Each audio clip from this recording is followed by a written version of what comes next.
What I think Democrats should do is embrace federalism, something I've talked about on this podcast a lot. And in doing that, I think there should be national branding with national leadership. This could come from the DNC, but the DNC is largely toothless.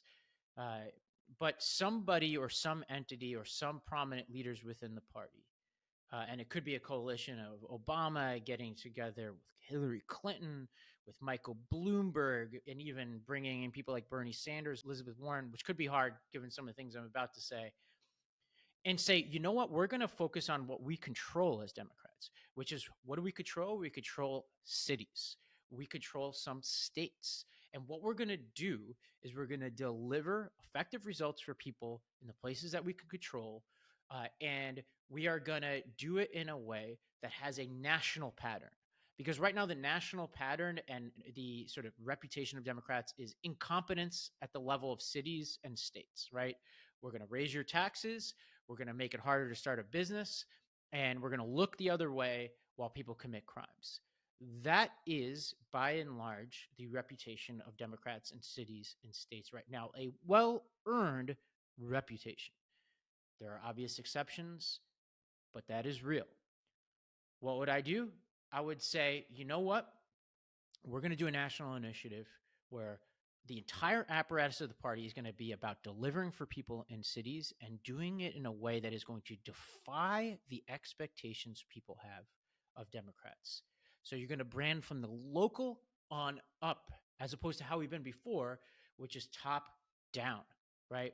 We're going to be about thriving cities, shining cities. I would almost consider branding it in a way that, you know, Reagan and George H.W. Bush talked about 1,000 points of light, right? They embraced federalism at that point. Now it's our time to do that. 1,000 points of light, one city after another, and small town and state that Democrats control, and say we are going to be the example of competence and of delivering for people to show you that we can do this. And it will do two things. It will change the perception of people of the Democratic Party. And two is it will create new leaders who have a different message and record to run on. What does this mean in practice? A lot of stuff that we've talked about in this podcast. Number one, ease regulations on small businesses, lower their taxes, make permitting easier, make it easier for people to start and run businesses in this country.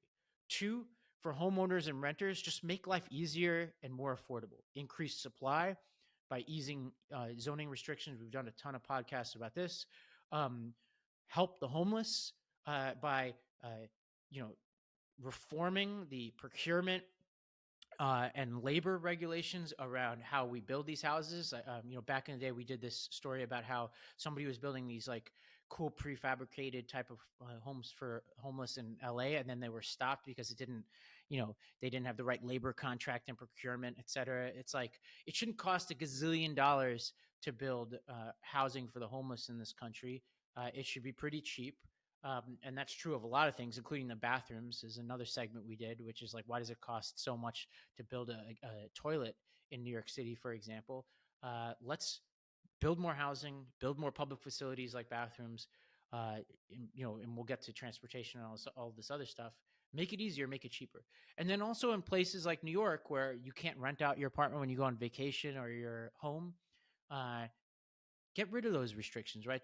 Why is it, for example, in a place like New York, you can't Airbnb your own place? I'm not talking about like buying 7 Airbnbs and driving up the cost of everything by running essentially hotels, but like you go visit your cousin in Florida for 2 weeks, you want to Airbnb. Why is that illegal in New York? Well, because the hotel trades union is really powerful in New York, and they want to keep the prices of hotel rooms really high. And so that means that there are thousands of dollars out of your pocket every year because of a small interest group that has captured the Democratic Party. We got to get rid of stuff like that. On crime, we need to deregulate. Sure, we could deregulate certain things like drugs, especially certain kinds of drugs. We could dramatically scale up, though, the prosecution and investigation of violent crime, property theft, and public nuisance. And I say public nuisance, which is not something I focus a lot on, but if you're going to deregulate drugs, then you got to really go at the public nuisance, meaning like if you're going to do drugs, we don't want those around kids. We don't want those in plain sight. You have to, you could do it in private. We're not going to knock down your door and tell you, be worried about whether you're smoking pot, doing shrooms, or even taking cocaine or heroin. But we don't want you out on the streets, right? I think that's a good deal. It's a combination of progressive and libertarian, meaning, all right, we're not going to regulate vice, but uh, we want our cities to be thriving, beautiful, safe places to be.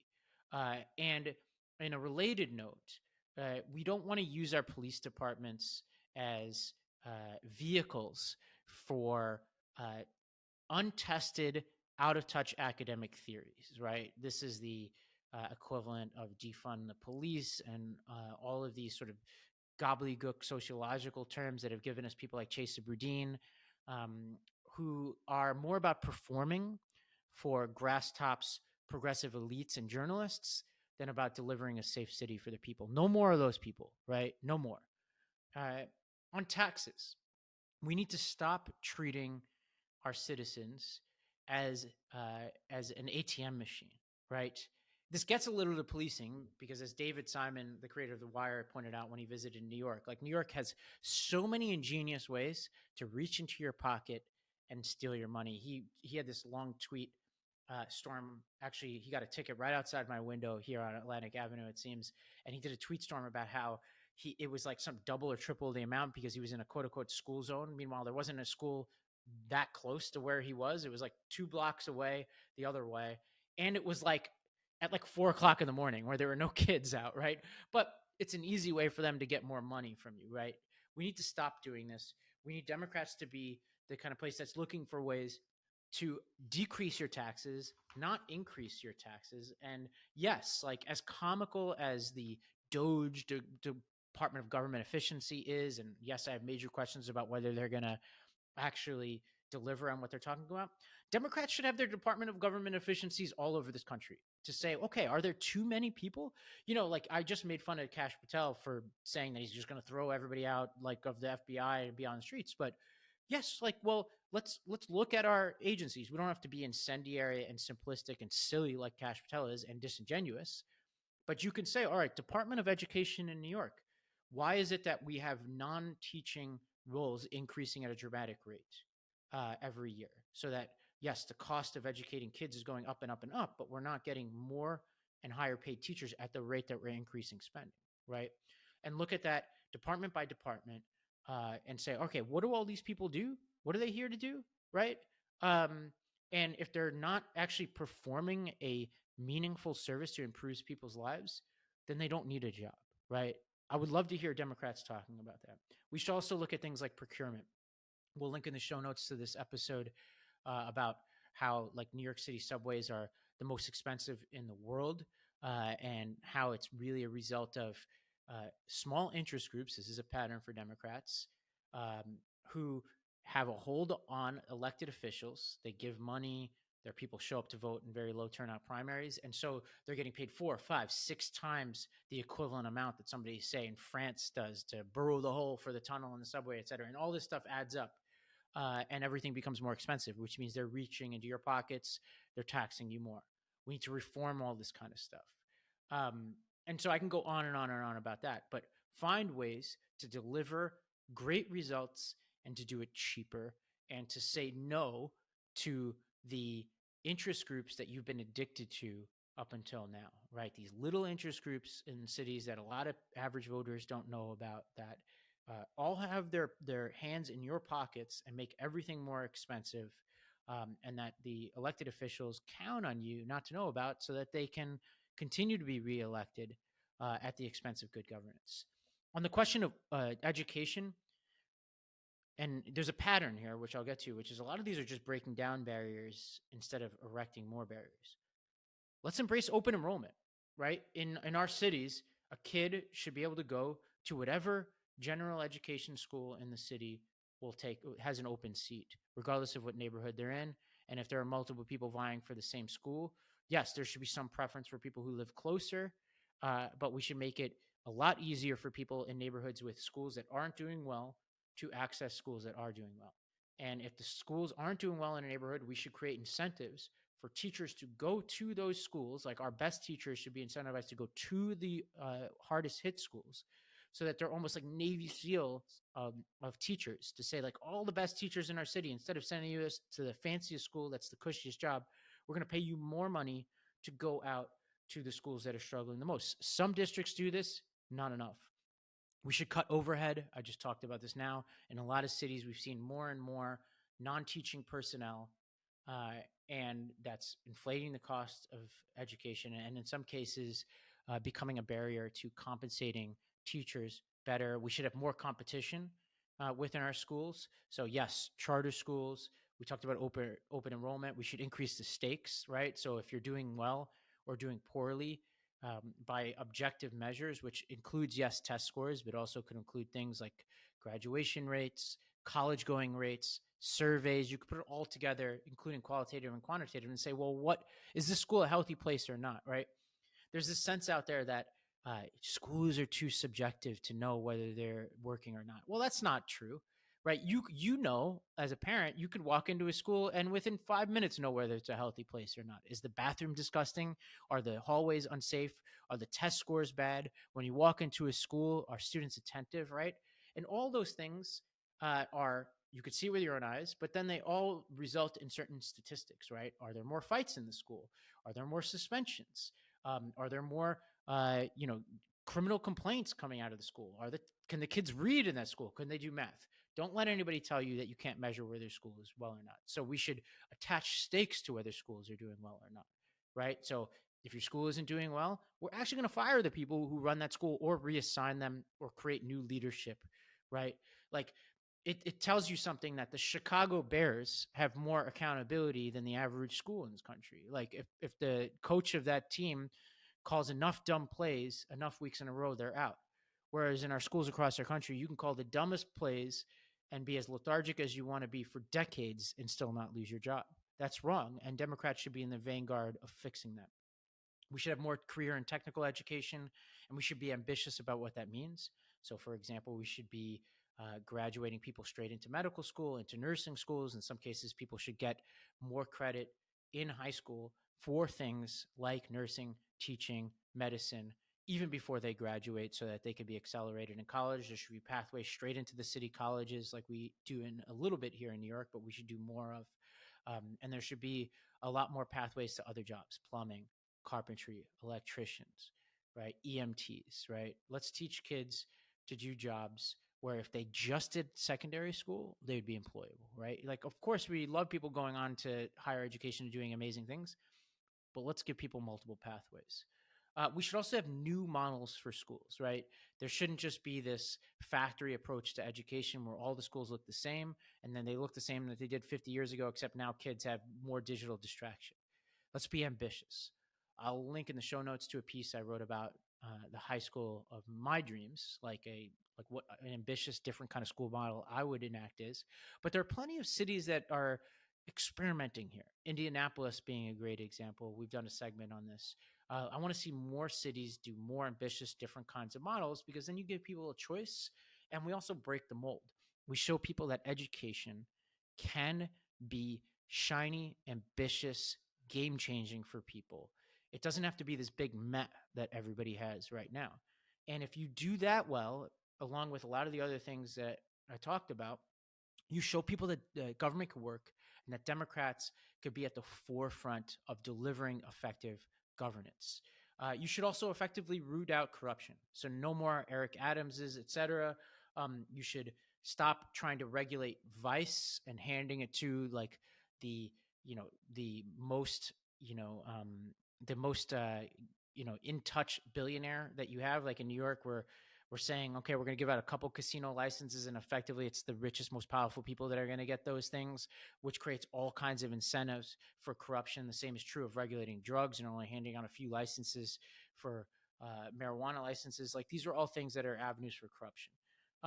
We should have standard processes for contracts and allow multiple people to bid without all kinds of barriers that serve to effectively entrench the existing interests that are cushy with Democrats. And we shouldn't use labor as a cover for corruption. Like right now, what we do is we say, oh, well, like the reason why all these barriers to who can, use the burrowing machine to do the subway or to do, open a hotel in New York is because they're labor.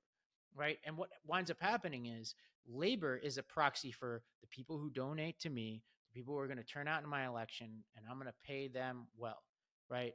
And it has very little to do with whether there are protections for workers or not. And in many cases, uh, the coziness of Democrats to labor is actually a mechanism to ensure that there are fewer and fewer people who are employed. The hotel trades union is a good example of this.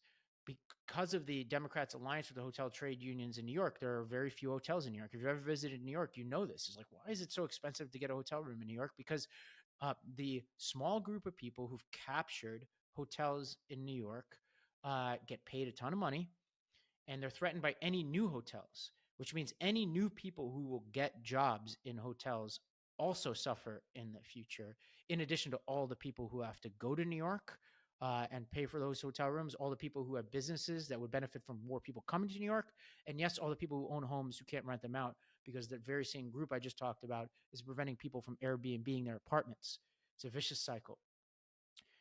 Now, as a matter of principle, I'd also have Democrats commit to no performance, just results, right? No more like city councils across America debating the names of school buildings instead of whether they should reopen those schools, like the San Francisco School Board did, for example, or city council members acting like they're the UN Security Council and having more well thought out statements about what they would do about the Israeli-Palestinian conflict than they would do about violence in their own schools and on their own corners. That's wrong, right? Chicago, I'm looking at you. So no performance, just results. Uh, and what you will notice in everything I just said, I can go on. Everything I just said, for the most part, it breaks a pattern for Democrats, which is Democrats tend to say more and more and more money thrown at programs, more regulation, right? More complexity, right? And then they don't deliver because they almost never say where that money's coming from. And they just love regulation because to them it's costless. But as you know, as somebody on the ground, every new rule that exists makes it harder to start a business. You have to hire lawyers and consultants and people who know the right politicians. You can get the right permit done, et cetera. Right? You've heard me talk about this. The Bear makes fun of it when they're trying to open a restaurant. You need the permit to get the permit to get the permit. In order to do that, you need the consultant to the consultant, the consultant. This is a reality for too many people across this country. What I just described, though, what I propose, almost everything is not a net increase in cost, right? They're mostly deregulatory measures, which actually decrease the costs in many cases of government and make life easier for people instead of erecting new rules and barriers. And what that would do is, if Democrats embrace that, it changes the perception of the Democratic Party from the people who are going to make it harder for you, the people who are going to raise your taxes, increase your regulation, and protect their privilege and protect small interest groups within cities across America, right? Which is one of the reasons why I think Trump has been able to be so corrupt for so long and so blatantly corrupt, is because at the national level, people, yeah, they care about corruption. But when they then hear the people critiquing Trump coming from this party that they associate with local corruption, which is Democrats, and I talk about capital C and lowercase c corruption, then they're like, well, I don't trust you either. So we're going to kind of call this corruption thing a wash, right? Never mind everything I talked about Joe Biden, which complicates even the national corruption argument, right? So you change the perception of the party, you use different tools at your disposal. You focus on what you can control, which is cities and states that you control. So you build it from the bottom up, and you also train a new generation of leaders who will have down the line more things to talk about, right? People will be able to say, like in the way that Jared Polis is able to say, I've cut taxes, I've decreased regulation, and I focused on a few programs to expand and make better, because I am a Democrat and I do believe in government work, but I just want us to do fewer things. I want us to do it better. I want to make things less complex. I want to make things less corrupt. And I don't, and I want people to understand that I respect them and their money and the hard work it takes to put money in the bank. And for every dollar I'm going to take from them, I'm going to treat it as sacred, right? I'm not going to waste it, and I'm not going to use it to grease the skid so I can stay in office, right? I'm going to treat every one of those dollars as precious and treat it like it were money in my own pocket, right? I mean, I don't mean literally Eric Adams. Eric Adams actually treats it potentially like money in his own pocket. You know what I mean? So that's my dream for the Democratic Party. National effort to do that. Focus on what you can control, effective governance, simplicity, change the brand of the party, new leaders. And again, like this is a nonpartisan podcast. Everything I just said could be true of Republicans, right? Wherever you control government, do that. I think like there are other problems Republicans have. A lot of what I just described is not their problem, right? They actually like deregulation, they like decreasing taxes and things like that. So it's usually less of a problem for them.